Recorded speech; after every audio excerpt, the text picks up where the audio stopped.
Good day, and welcome to this Leading Professionals seminar from the IEEE Computer Society.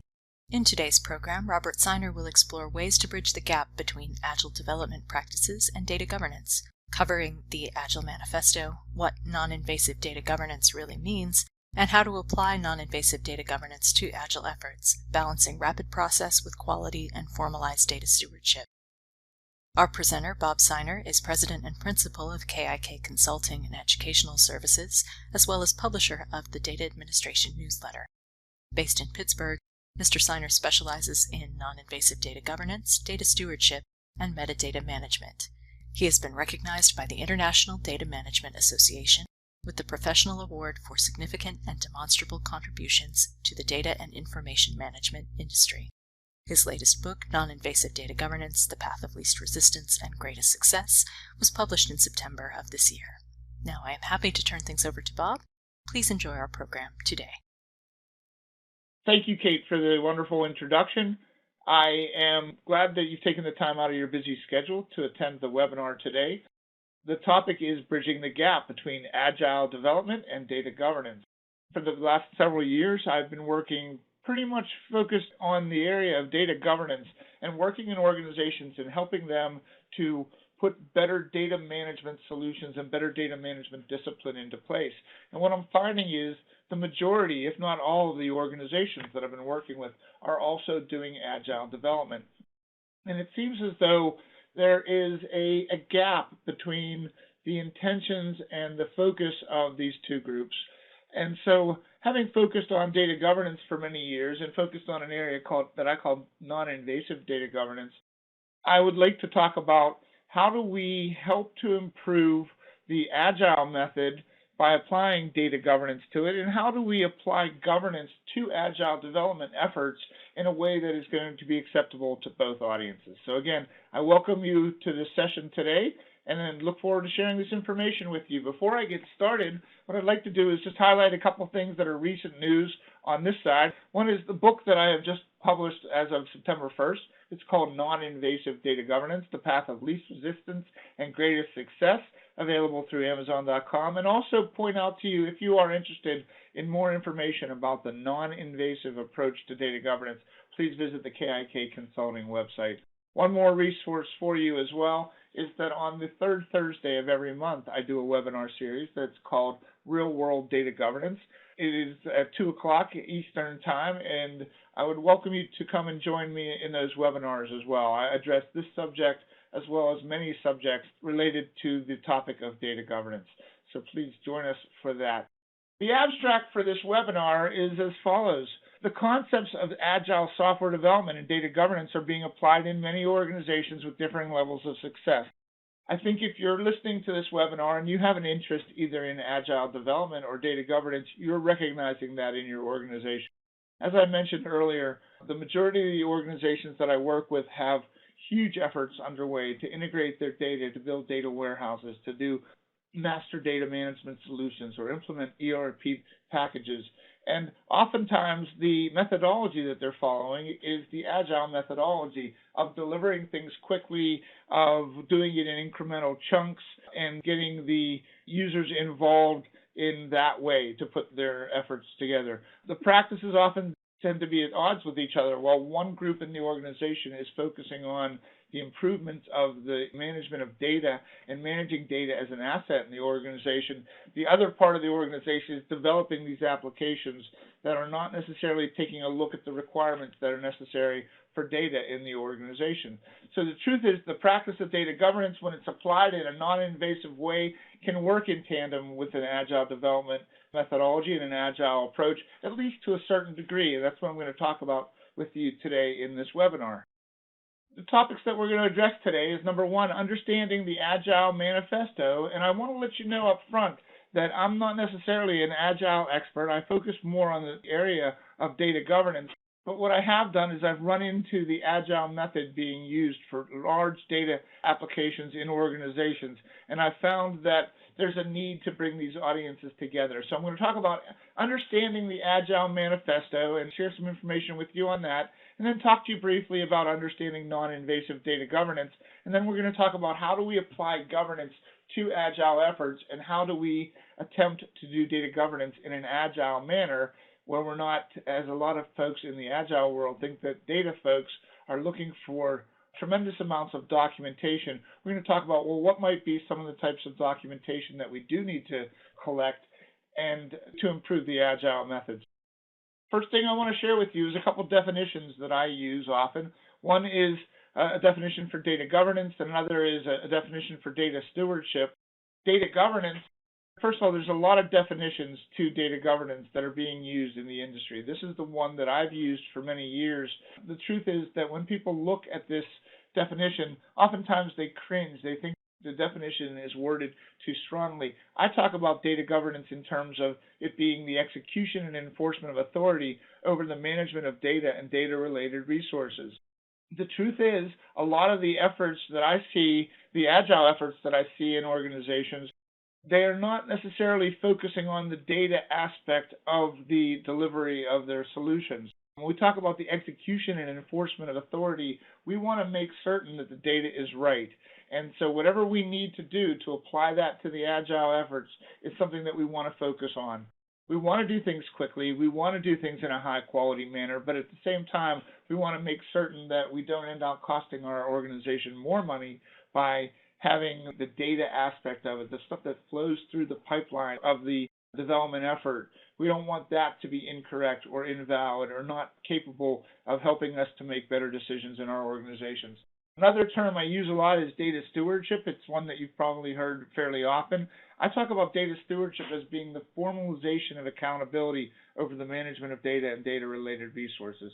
So people that are involved in your efforts, if they have responsibility for defining the data or producing the data or using the data, what I intend to do with non-invasive data governance is to formalize that accountability and to get them involved in the appropriate way to make certain that the data is the way that it needs to be at the end of your Agile development effort. A real quick definition here, I'm going to share with you also some definitions that some of my clients have used. They don't like the terms execution and enforcement of authority. They think that those are worded too strongly. Oftentimes, they temper the definition by defining it as such as you see on your screen. The use of authority, discipline, and behavior change to ensure proper management of information assets, or the execution and enforcement of authority over something specific like the protection of the data and data-related assets within the organization. A quick definition of non-invasive data governance is the idea of applying formal accountability and behavior through non-invasive roles and responsibilities to existing processes. And kind of to summarize that, in the view that I take, if you have a relationship to the data, so if you are an Agile development person and you are creating the databases that are going to be the end result of your Agile effort, and you have responsibility for making certain that that data is correct, in a non-invasive approach to data governance, the idea would be to apply a formal accountability to that person, meaning that they were responsible for making certain that at least the bare minimum documentation for that data was being collected. They were responsible for making certain that the data is accurate, that it is timely, that it follows regulatory rules and compliance rules. So the idea is to apply formal accountability where there is already existing accountability in your organization. And when I talk about non-invasive data governance, I talk about it in terms of applying it to existing processes.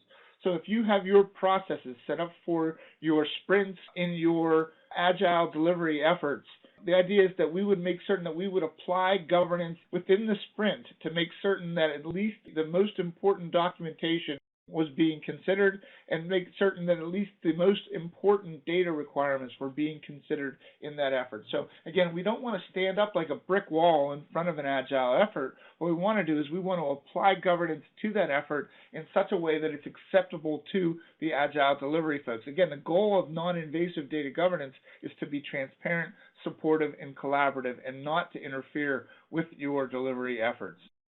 There's 4 primary principles that I'm going to share with you. I'm going to actually share them with you again a little bit later in this webinar.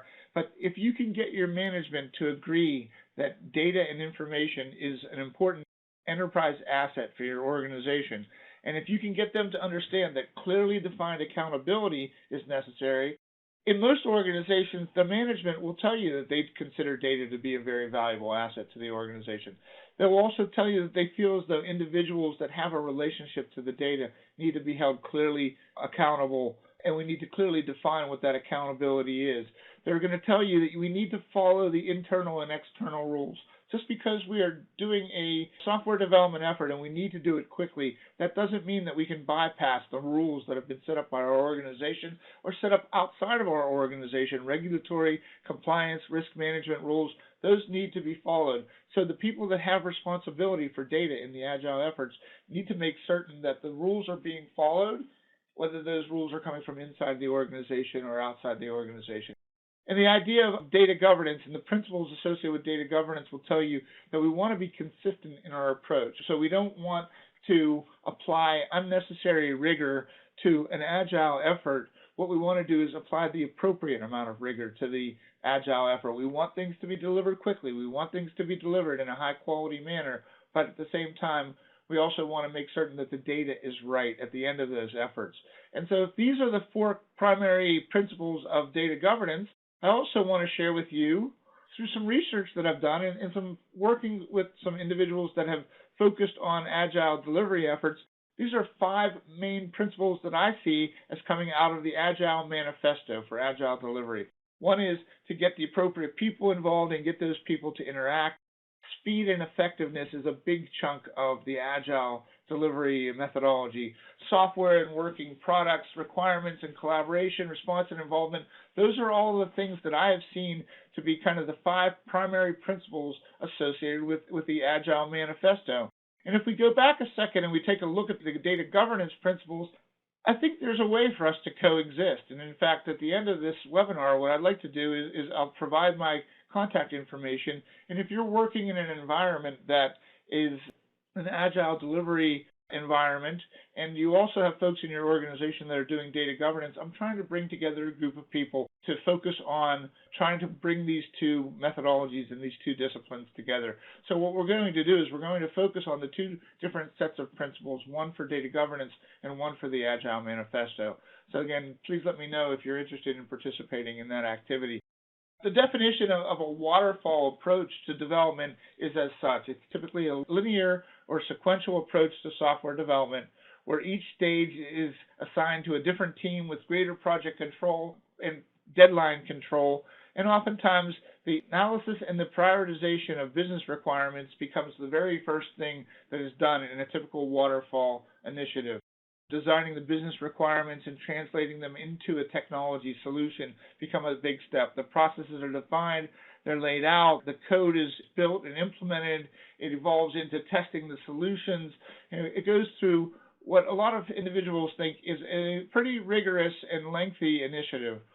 The Agile folks that I have had the pleasure of working with look at the waterfall methodology as being a little bit outdated. They say that there's better ways, there's quicker ways, there's more effective ways of developing these huge initiatives within organizations. So in the research that I've done and the information that I've found on the different Agile principles to different organizations, and there are a lot of them. If you do a search on the web for Agile principles, you're going to find many, many different flavors of the Agile Manifesto, different flavors of the Agile principles. What I did was I identified these 12 or so items that seem to be repetitive themes within these Agile principles. And the fact is, out of these 12 items that are the repetitive themes of the Agile principles, so many of them are very similar to the ones that individuals that focus on data and data governance are looking at. So the idea of trying to bridge the gap between Agile and data governance is to look for that common ground between the data governance principles and the Agile development principles. So we bring these folks together, we look at what they have in common, we strengthen that, we build on that, and then we rinse and repeat, as it says on the back of our shampoo bottles. If we find a method of being able to apply data governance to these sprints that are taking place during our Agile efforts, then what we want to do is we want to be able to replicate those with additional sprints as part of our efforts. So let's take a step back again and let's look at those principles that seem to be repetitive themes of Agile development. completing features before moving on, testing early and often, getting the active user participation. Timing is really critical, and working quickly and incrementally, developing requirements at a high level, and being lightweight and visual. I don't want to go through all of these, but the fact is that a lot of these are repetitive themes that we find within Agile principles and Agile delivery efforts.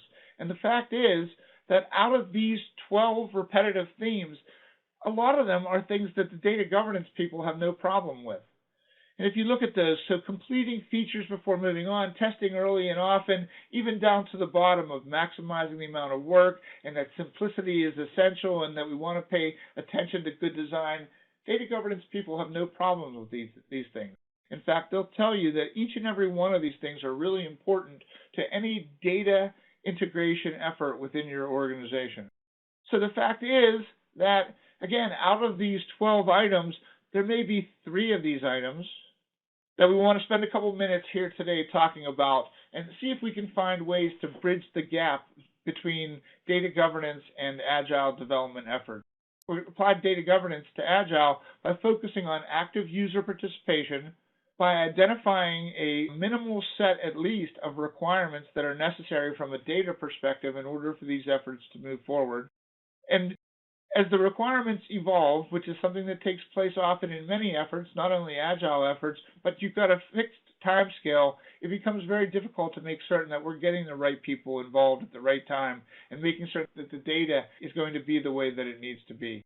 What I'm going to do here is I'm going to focus on these repetitive themes, the active user participation, the requirements at a high level, talk about how when requirements evolve and the time scale is fixed, what types of issues does that cause for us? What are some of the things that we want to consider when we're trying to apply governance to Agile efforts? And so these are the ones that are red flags, especially bullet point numbers 2 and 3 on this slide. We don't want just requirements at a high level. We want the right level of requirements. We want the right level of requirements to include the right level of data requirements. And we need to consider all of those things that I talked about just a few slides ago and make certain that the data is being protected, the data is being secured, the data is of high quality, people know where the data came from, that they can trust the data. At the end of the day, when you implement these efforts, we want to make certain that the same rules apply to people's expectations around the data as they do to a waterfall methodology delivery of an application or of a system in your organization. So we're going to focus on active user participation, we're going to focus on requirements at a high level, and we're going to focus on kind of trying to balance between the requirements as the requirements evolve and the fixed time scale stays in place. We want to make certain that we are, again, capturing at least the bare amount of information that we need in order to make certain data ends up being of high quality and high value to the organization. The first item was the active user participation, empowerment, satisfy the customer. I think data governance and Agile delivery are focusing on the same thing. They're cut from the same mold. There may be people in the organization that don't understand Agile, but there's people in the organization that don't understand data governance as well. And there's people that are uncertain as to the needs for improvement in these areas. They realize that the applications are the lifeblood of the organization. The data that's in those applications isn't accurate, that it could bring an organization to its knees. So really, the whole idea of governance and Agile are kind of cut from the same mold. They speak the same language. They want, as I demonstrated on a previous slide, they want a lot of the same things. But the fact is that we need to formalize accountability around the management of the data associated with those efforts. And so one of the things I want to do here is point you to an article that I wrote several years ago in the TDAN publication, the Data Administration newsletter, called the Data Governance Bill of Rights. And so when we talk about data governance and we talk about the Bill of Rights, what I'm saying is we want to get the right people involved at the right time, for the right reason, to the right level, using the right data to make the right decisions associated with our efforts. So if we can do that, if we can apply governance in that way to an Agile effort without interfering with the brief and the shortened time frames that are provided, then we can be successful in at least bridging the gap to a certain extent, bridging the gap between Agile and data governance. And it seems as though people are starting to look at ways to be able to do that. What I wanted to talk to you first about is this active user participation. There's things that our users are looking for. We want to empower them. We want to satisfy our customers within our organization. And the things that we want to satisfy them in regards to are very similar between development methodologies and development methods and data governance. We want to improve accessibility to data. We want to improve accuracy. We want to improve completeness and consistency and relevance and timeliness of the data. And if we can do that in an agile way, and we can deliver things in short chunks and we can make them very meaningful to the organization, then we're both pushing in the same direction. If you look at the principles down the middle of the webinar, it talks about data being recognized as a valued asset. We talked about these earlier. That data having clearly defined accountability. Data must follow the rules. The data quality must be managed consistently across the organization. And we want to make certain that our agile delivery efforts also provide these things: accessibility, accuracy, completeness, consistency, all of the things that are necessary in order to improve the quality of the data and necessary in order to satisfy our customer bases. So actually, requirements at a high level, this is where I feel there's the greatest potential to bridge the gap between Agile and data governance.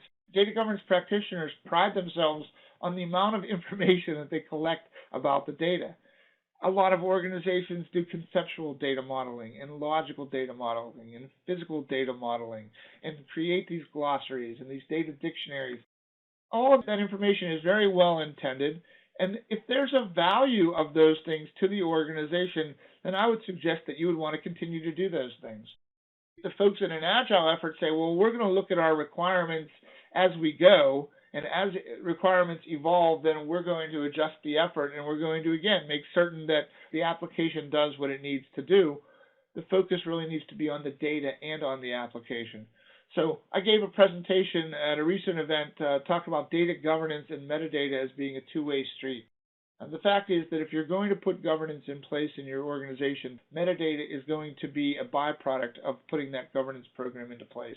We're going to need to collect information about who the appropriate people are to get involved in the appropriate times in the efforts. And again, we need to capture that information. We need to collect that information and make that information available. Those people potentially may be the stewards, may be the people that are formally accountable for the management of the data. And if those folks are engaged within your agile efforts, then there needs to be a way of getting those folks to focus on the data aspect of the efforts as well and collecting the appropriate information. Even though it may need to be quick and it may need to be trimmed down a little bit, we want to make certain that we are collecting the appropriate level of data requirements and the appropriate level of metadata so that when we deliver our efforts to our organization, we make certain that the data is of high quality and that people have the documentation that they need to understand how the data can and can't be used within the organization. Agile folks only want requirements at a high level, while during the Waterfall methodology, there's a call for requirements up front, and as the requirements change, then we go back and take a look at the design and the development of the effort. So a lot of those similar things take place during an Agile effort, but the fact is that Agile folks think that Waterfall is really a thing of the past because we're looking to upfront gather those data requirements and make certain that we're on target for delivering the appropriate data as a result of the effort.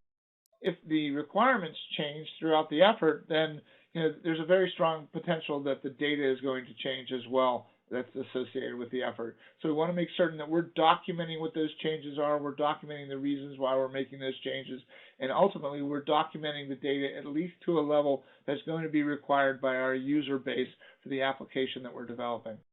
We've got to consider the importance of data requirements when it comes to managing data as an asset. If your organization believes that those four core principles, again, managing data as an asset, clearly defined accountability, following the rules, and being consistent, if your organization feels that we need to manage data as an asset, then there's a certain level of importance that needs to be stressed around collecting at least the bare minimum amount of data requirements for those efforts. So those requirements may include logical modeling and physical modeling. When we talk about the different types of requirements and the metadata that is oftentimes necessary to the data folks in your organization, I typically break it down three ways. There's definition metadata, and that information is oftentimes found in a business glossary, in a data dictionary, in a business vocabulary, or a taxonomy of the business. Well, oftentimes those things tend to fall on the back burner when it comes to an agile delivery effort.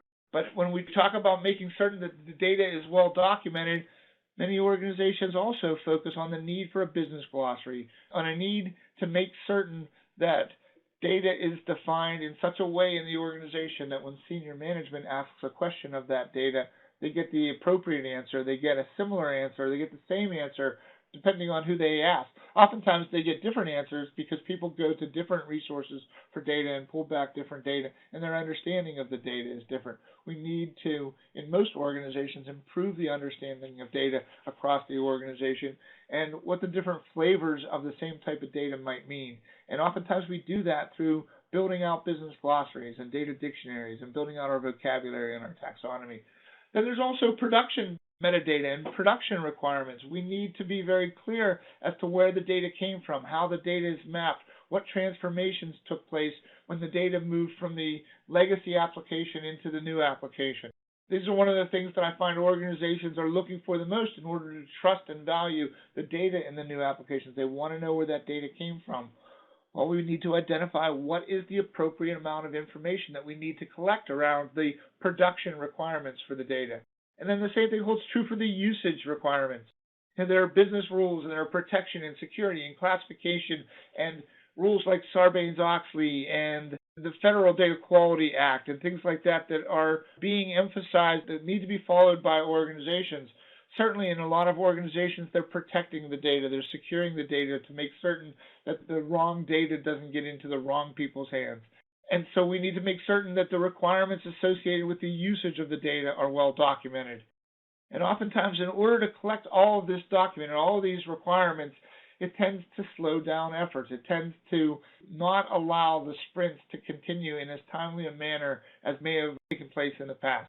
So what we need to do is, again, find a way to bridge the gap so that we can identify what the bare minimum of requirements we need from a data definition, production, and usage perspective in order to not interfere with the Agile delivery efforts, but also to enhance the value and the quality of the data that is a result of these efforts.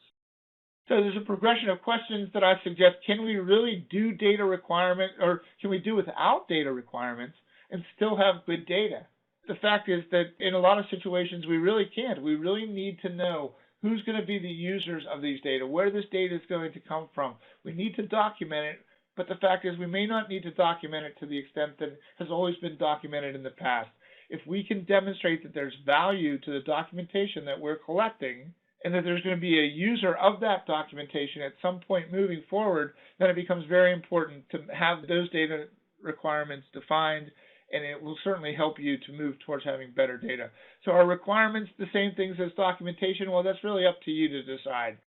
If I would suggest something, I would take a look at the documentation that's being requested around the definition, production, and usage of data, and identify those things that are most valuable to you and that will have most value to you once the application has been developed.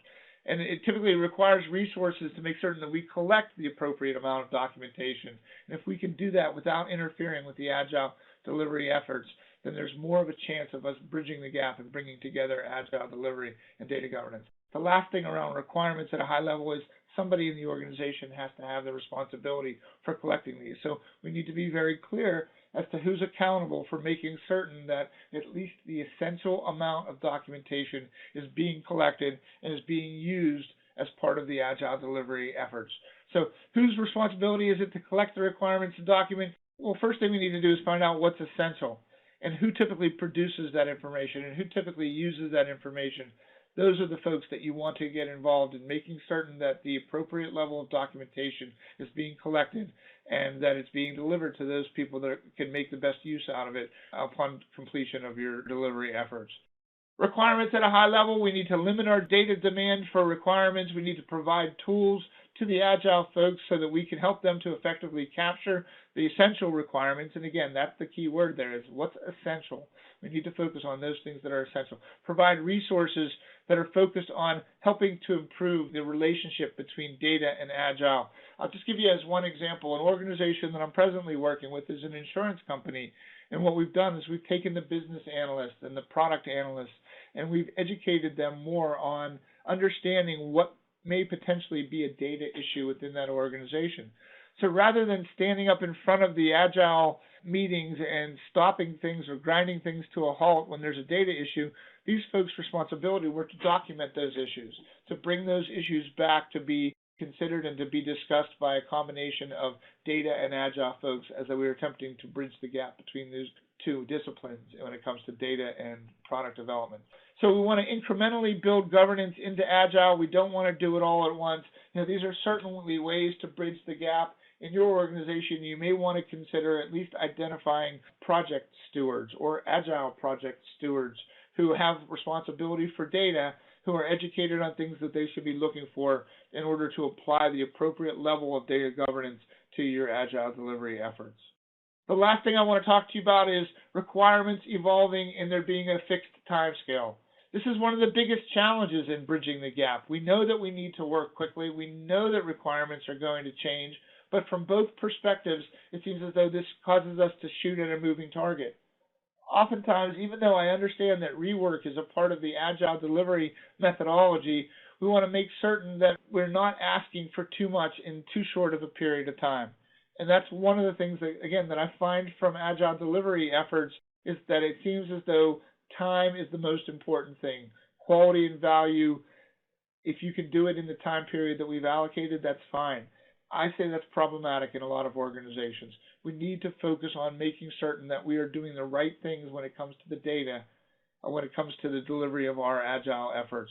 So this is the biggest challenge, is that we've got these requirements that are evolving. We've got a fixed time scale. How do we not stand in the way or interfere with existing efforts, but make certain that we do the appropriate level of, or pay the appropriate level of attention to the data itself?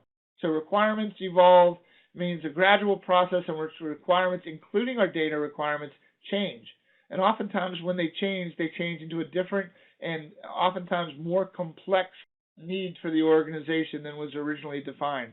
So let's kind of break this definition of requirements down a little bit further, where it's a gradual process. It's not all at once. So our requirements are not set for us up front. They evolve as we go through the different parts of the effort. That requires constant management. And as they change into something different, then we need to make certain that we get the appropriate people involved at the appropriate times, and that requires constant management.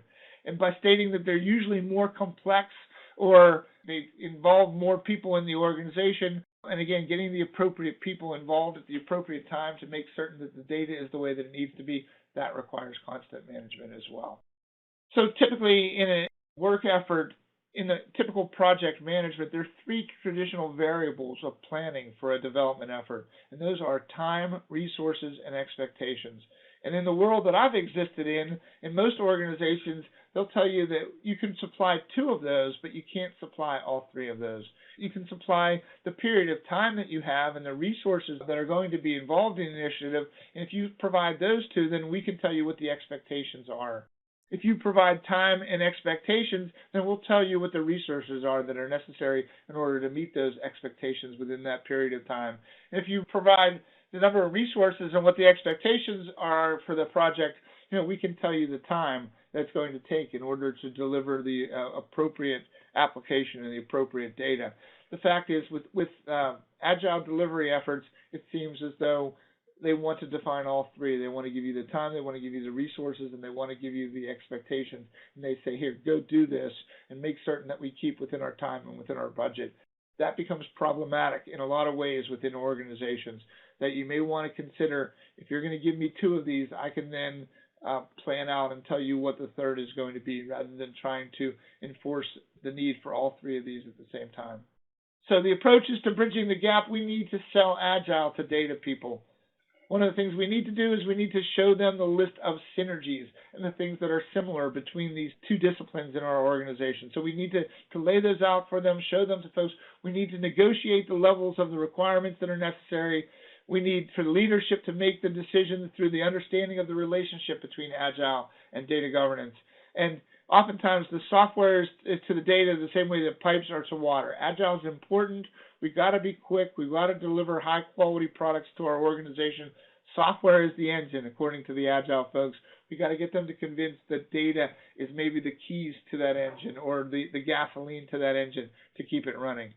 And at the same time, we need to sell governance to Agile people as well. Again, showing them the synergies, negotiating levels of requirements and documentation. Data is an asset to the organization. We need to make certain that they understand it and that we can't just do things quickly. We need to do them quickly with high-quality data also being the result. So with that, I appreciate your time, and if there are any questions, please submit them and we'll be glad to get them answered for you.